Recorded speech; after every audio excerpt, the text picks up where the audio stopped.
पद्मविभूषण आशा भोसले यांच्या पार्थिवावर आज अंत्यसंस्कार।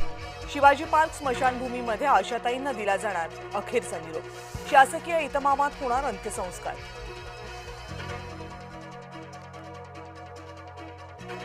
सचिन तेंडुलकर लाडक्या आशाताईंच्या पार्थिवाच्या दर्शनासाठी पोहोचले। अंतिम दर्शन घेताना मास्टर ब्लास्टरलाही अश्रू अनावर। लाडक्या सूरसम्राज्ञीच्या अंतिम दर्शनासाठी बॉलिवूडसह राजकारण्यांचीही हजेरी। आशा पारेख, तब्बू, रितेश देशमुख यांनी आशाताईंना वाहिली श्रद्धांजली।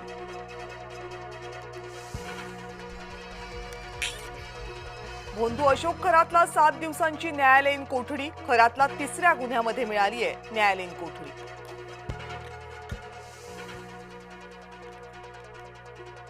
भोंदू अशोक खरात प्रकरणी 11 ठिकाणी ईडीचे छापे। खरातच्या बंगल्यासह समता पतसंस्थेमध्येही ईडीची छापेमारी।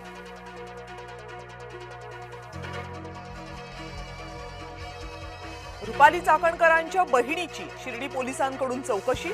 खरात नॉमिनी असणाऱ्या 132 खात्यांच्या प्रकरणामध्ये चौकशी।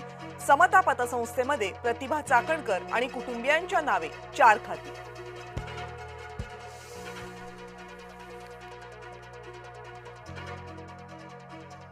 शरद पवारांच्या अस्तित्वाशिवाय बारामती आहे का? खासदार संजय राऊतांचा सवाल।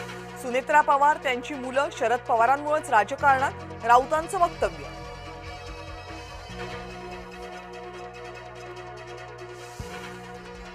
चित्रा वाघ यांनी घेतली किशोरी पेडणेकरांची भेट। सदिच्छा भेट घेतल्याचं चित्रा वाघ यांनी केलं ट्विट। नारी शक्ती वंदन अधिनियमाला पाठिंबा दिल्यानं चित्रा वाघ यांनी मानले आभार। नाशिकच्या आयटी कंपनीतील धर्मांतर लैंगिक शोषण प्रकरणी कारवाई। कंपनीतील 6 कर्मचारी निलंबित। आतापर्यंत 9 गुन्हे दाखल।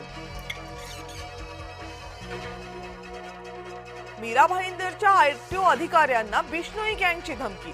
रिक्षा चालकांना मराठी सक्ती केल्यामुळे अधिकाऱ्यांना धमकीचा फोन। परिवहन मंत्री प्रताप सरनाईक यांची माहिती।